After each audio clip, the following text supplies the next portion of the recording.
Welcome to another episode of The Brand Called You, a podcast and podcast show that brings you leadership lessons, knowledge, experience, and wisdom from thousands of successful individuals from around the world. I am your host, Ashutosh Garg, and today I'm delighted to welcome a very well-known author from Atlanta, Georgia, USA, Mr. Chris Tuff. Chris, welcome to the show. Thanks so much for having me. I'm excited to be here. Thank you. Chris is a national best-selling author of two books, The Millennial Whisperer and Savior Asks. He's also a keynote speaker.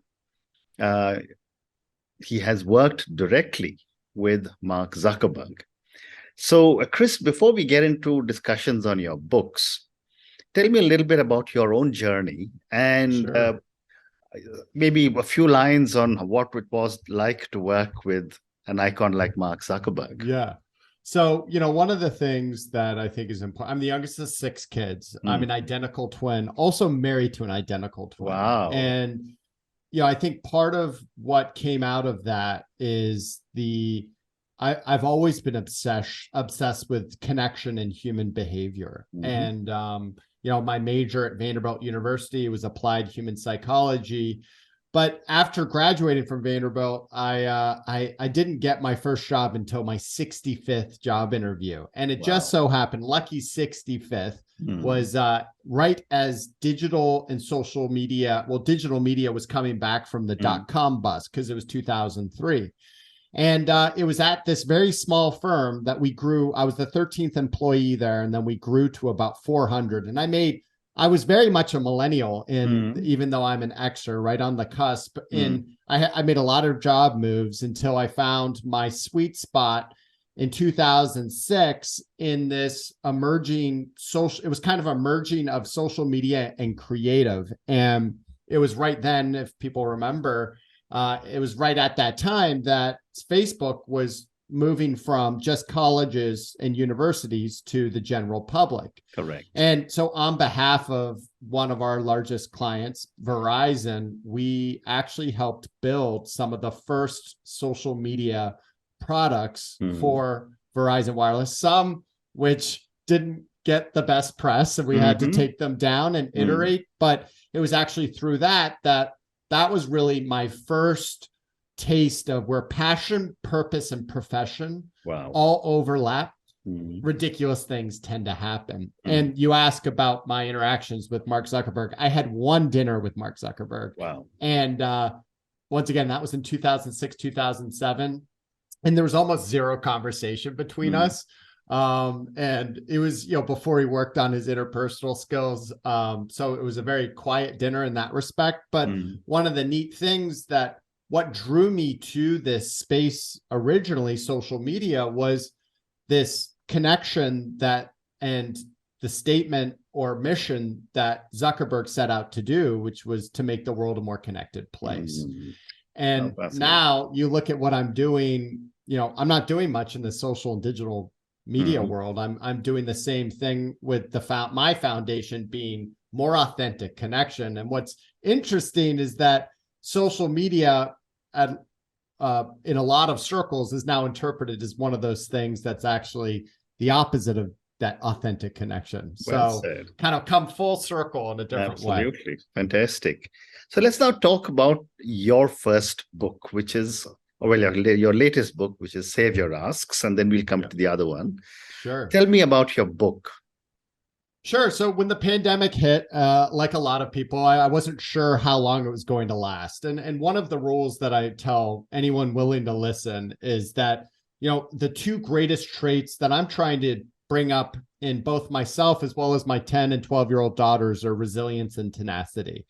And my 2-hour rule is that when something doesn't go your way, you can dwell on it, but then you got to bounce back. And I actually, right as the pandemic hit, I was supposed to be at Nike headquarters with Heidi O'Neill, their new president, doing an all hands keynote there. And Heidi's assistant called me and was like, Chris, we don't know what's going to happen with this whole thing.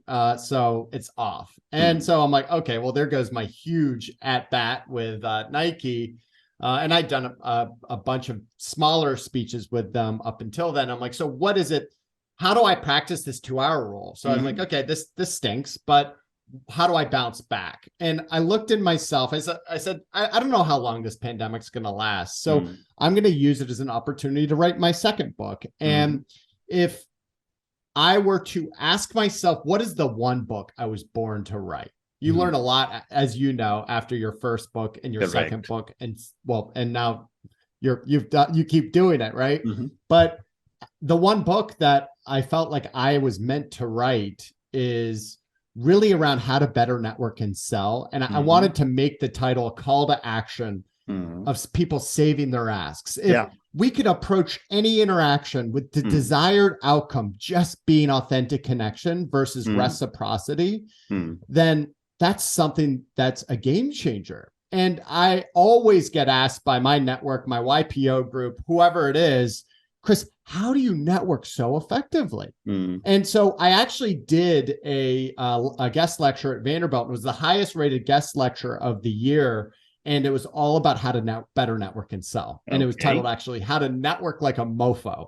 And I took a lot of the premise of that, and that was what created the foundation that would then take me about 2.5 years to write. And why it took so long to write was that I started meeting the most amazing people from, one of my favorite stories from Save Your Asks is how I open up my keynote. And this gentleman, he's about 56 years old. He's from Tahiti. And he was introduced to me as the greatest connector of billionaires and A-list celebrities in the world.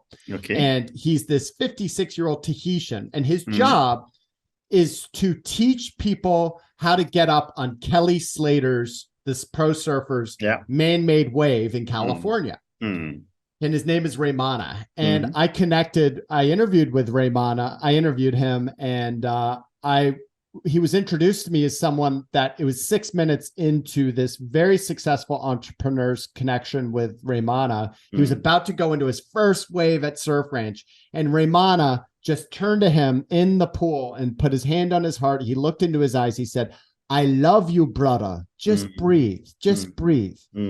And he said, ever since then, now 8 years later, they have this bond that is impenetrable. And so when I asked Raymana about that, he goes, yes, Chris. Yes. Now, don't tell our friends Jason this, but I tell that to everyone when I'm teaching them how to surf. And I'm like, I love it. But he goes, I mean two things by it. Take in this moment, forget about your big job, take in this moment and just breathe, right? I mean, it's going to be probably one of the best waves you've ever caught. Correct. And the second thing is that you might miss probably what will be the most epic wave in your life. If you do the math on it, it's about $10,000 a wave here. So I want you to at least walk away with a smile on your face. And I open up this story of Raymana. The reason why he is connected to all of these untouchables, whether it be Mark Zuckerberg, Jeff Bezos, Matthew McConaughey, you name it, he's on a first name basis with all these people because he goes in with just the desired outcome of an amazing experience and an authentic connection. So what if we all approach networking and sales with that same mentality, and we gave up all of the ways that we've been trained, which I say is mostly, it makes you an asshole, where you end up going in for the ask way too early. You know this. So how many people reach out to you without doing any really research, and they're just like, hey, will you put me on your podcast? Or can I send you some ideas for a startup that I need you to fund? And it's like, wait. You just went in for the ask way too early. What if we actually retrained all of us to save our asks and really just go in with that desired outcome, like Raymana, just authentic connection? Oh, brilliant. What a great thought. Thank you for an amazing response. But since you now mentioned about a comment you made about a talk that you gave on how does one network better, I'm going to ask you the same question for my viewers, listeners. How does one network better? So one of the biggest themes, so I interviewed, I think, over 60 people through that pandemic, and they all walks of life, all types of jobs, all types of sales cycles. And the biggest theme that I found was that creating relationships is easy, right? You meet someone, you create, you meet them, and then it's actually sustaining them that is so difficult. How do you sustain and deepen a relationship? And one of the 5 tactics I actually talk a lot about in my keynote is is this idea of what I call Shawshanking. Mhm. And if you remember Shawshank Redemption, have you Yeah, I seen do. Shawshank Redemption? I have. So it was actually introduced to me after I'd signed one of the biggest deals of my life. And it was with a gentleman who I'd met in the early days of Facebook. And I turned to him and I said, listen, Jason, as a sales guy, I'm just interested in how you pinned me down. Like, I'm impossible to get in touch with. Like, how did you, here we are signing the biggest deal of both of our lives. Like, how'd you do it? He goes, Chris, you really want to know? I go, yeah.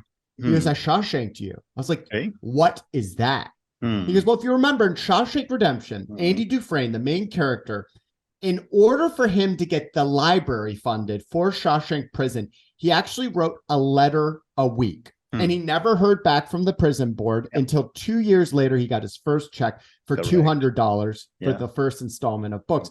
But he didn't stop there. He kept writing. He actually started writing 2 letters a week. And it was 10 years later when he escaped Shawshank Prison, he had the nicest library in the whole prison system. He goes, Chris, every single week since I met you 5 years ago, I have sent you a note. Every single week. It's been on Instagram message. It's been on Facebook. It's been on text. Not once have I gone in for an ask. And we then developed and deepened that relationship to where when you put this RFP out to bid, I was there and I ended up winning it. I was like, that is the most brilliant thing I've ever heard.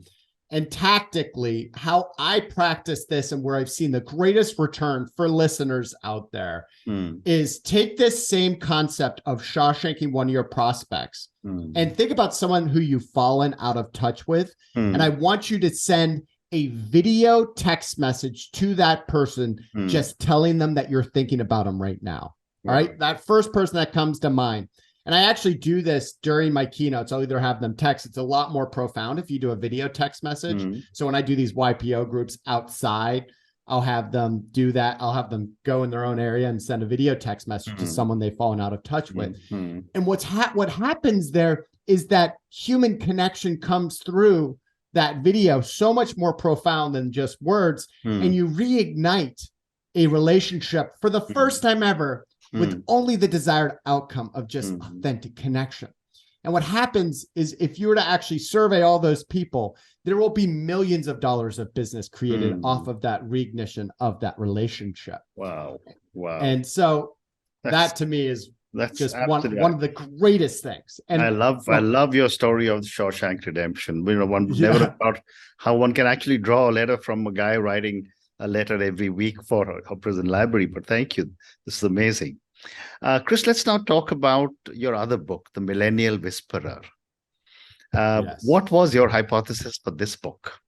So I have, there are a lot of speakers and authors out there that are professors, right? And they don't really have tactical hands-on experience. So I never intended to write a book.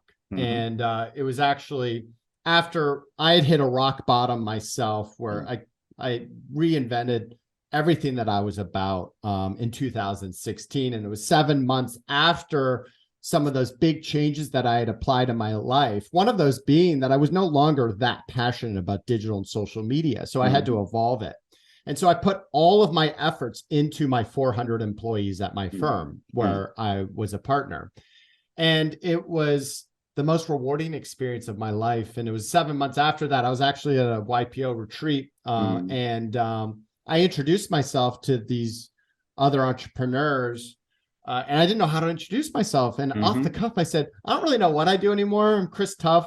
I have a firm of 400 people and I'm kind of like the Millennial Whisperer. I then shared my story and sat down by the fire. And, you know, the average entrepreneur age being like 50, 55 years old, they look at me around that fire and they go, so Chris, man, I don't get these millennials and those Gen Zers. Like, we have no idea what to do with them.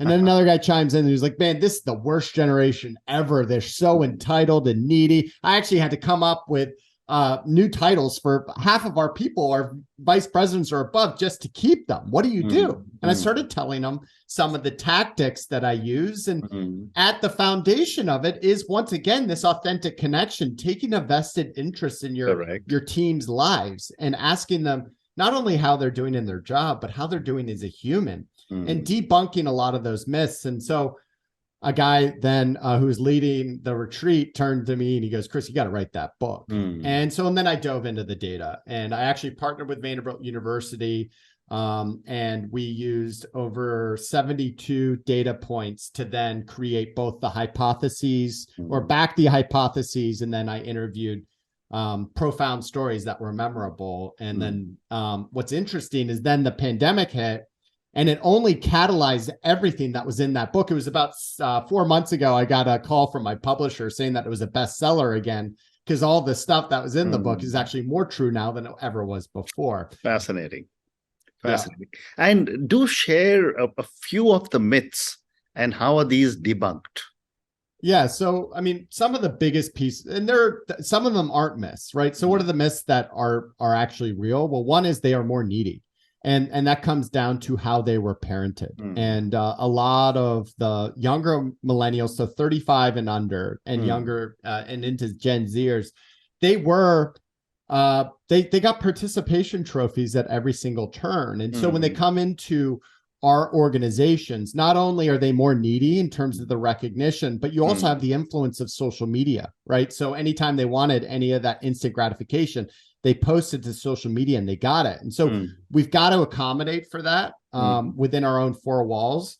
But we also, it's up to us to not only be the boss, but also to be a mentor and coach to them. And when they don't feel like their leaders are taking a vested interest in their lives and developing them, continuous learning being one of those super important things, not just within that person's domain of expertise at your organization, but also outside of that. Right. All of these things are essential. And so that's one of the biggest pieces. And then what I work with a lot of these larger and small organizations around is there are really three characteristics that millennials or Gen Zers are looking for in leadership. And that is inspirational leadership, autonomy, and transparency. Those are the three key ones.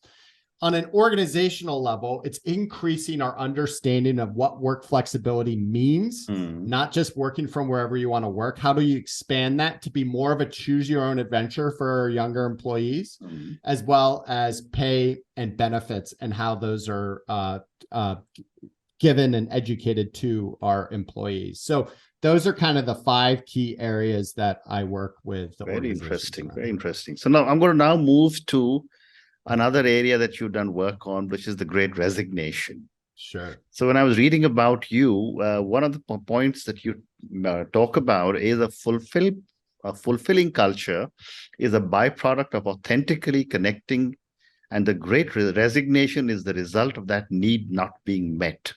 Help me understand this quote from you, and please use an example. Sure. So one thing about culture, so statistically speaking, culture never came up in any of the surveys until millennials started to fill it out. I mean, it wasn't even in the top 20 with Xers and boomers, right? And so I think it's first understanding what is culture, right? And culture comes from your people, right? It's based on your values. It's based on your mission. But culture is an ever-evolving thing that comes from your employees. It's not a top-down thing. And one of my favorite examples of this is actually what I use around this leadership trait of autonomy. And it was actually a guy who was voted or called out by Forbes magazine as the best boss for millennials and Gen Zers. And I started asking him about autonomy, and he said, Chris, have you ever seen the Under Armour commercial, Protect This House? And I was like, I think so. Tell me more. Well, he's like, okay, well, it's this raw video of the team getting together, and it's the coach or the leader in the team saying, it's up to you guys to protect this house. This is our house to protect. So first, you got to ask yourself, do you have a house worth protecting? Correct. So that when you push down the responsibility to your employees and team members, that they will actually run with it. If you do not have a house worth protecting, you've got a culture problem that needs to be fixed. If you do have a house worth protecting, it's up to you, whether it be unlimited paid vacation or even a bad culture fit, have them spit that person out. And so to me, that's, one of the most important pieces of culture, and one of the easiest places that we can go tactically to reinforce culture is with rewards and recognition. And we need top-down rewards and recognition, and we need peer-to-peer rewards and recognition. And it's actually from that you start to see the biggest uplift, because what happens and what's going on in the marketplace is people are throwing money at the wrong things. They're coming up with, I talked to someone, they created a cereal bar along with a barista, and they're like, it's not working. I'm like, yeah, because you're throwing money at the wrong stuff. Correct. Instead, you've got to really put your time into your people and allow them once again, autonomy to start running with this and developing the culture themselves, because culture isn't installing beer kegs. It's having a team that actually wants to have beer and sodas together, right? That to me is where the magic happens. Well said. So time for two more questions. And my next question continues on culture, where again, to quote you, how can leaders get proactive about company culture that helps employees foster fulfillment and joy in the workplace? So the greatest learning that I got out of doing 3 years of this hands-on consulting with companies with the Millennial Whisperer is that the younger you get, the more of an expectation, especially from 35 and younger, the more of an expectation that passions will be itched within your own 4 walls. And we can talk about why that is. A lot of it is how they were parented. But for whatever reason, we've got to accommodate for that. And one of the more controversial things that I talk about is I encourage leaders to follow their people on social media, right? And so that I call it the art of the flyby, so that on that Monday morning, you go by Meg's desk. You're like, Meg, that kitten you adopted, is it adorable? And that trip you just took, amazing. Where did you go? They're like, wow, like Mr. Tuff's actually taken an interest in me. Right. And so it's actually using some of those pieces to develop more of that authentic connection, as well as ensuring that passions are being itched. And as we look at this need for continuous learning, which is also one of those kind of top 4 things that millennials and Gen Zers are looking for out of their job, we've got to expand it outside of what just their work purview is and match it to more of where their passions and purpose are. So one of the things I work with anyone on my team is that I actually help them define their purpose and put a stake in the ground around defining that purpose. But then as we look at that compared to their job description, I'll actually help them with innovation projects that might fuel the larger ecosystem or nonprofits that they can partner with to then expand the development within that key area of passions. Fascinating. And my last question to you now, Chris, and this is for the many, many people who will listen to our conversation. Based on your own amazing journey, your incredible learnings, through your books and all the great work that you've done, what would you say are 3 learnings or 3 lessons you would want our viewers and listeners to take away? Number 1 is what I think the most important question we can ask anyone sitting across from us, whether that be someone you're trying to recruit to your firm, it might be an employee on your team, or it might be a waiter or waitress you have in a restaurant. The most important question we can ask that person as you develop that relationship is, what's your dream? What fires you up? When we can do one thing to help that person take a step towards it, that's where authentic connection is created. Number 2 is that we have to start developing more of that authentic connection in our day-to-day. And I call it a race to the middle, which is a race to find that common passion point between 2 people.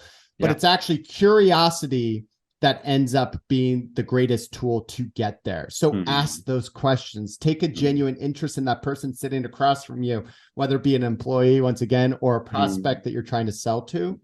And start asking those questions, you'll actually end up being able to create more of that authentic connection. And then the third thing is just do something. The worst thing that we can all do within our organizations is the same thing. And the one thing that I run up against time and time again is one simple mental kind of barricade, which is, well, I had to do it this way. Why don't they? And so overcome that by just practicing one of these things and implementing it in your organization. And you're going to end up seeing a huge difference, not only in people's performance, but also in your fulfillment. Well said. And on that note, Chris, and your 3 wonderful lessons ask people what is your dream, what fires you up. I think that's such a powerful statement. The second one was develop a more authentic connection with whoever you may interact with. And the third one, which is so simple and yet people don't think about, is do something.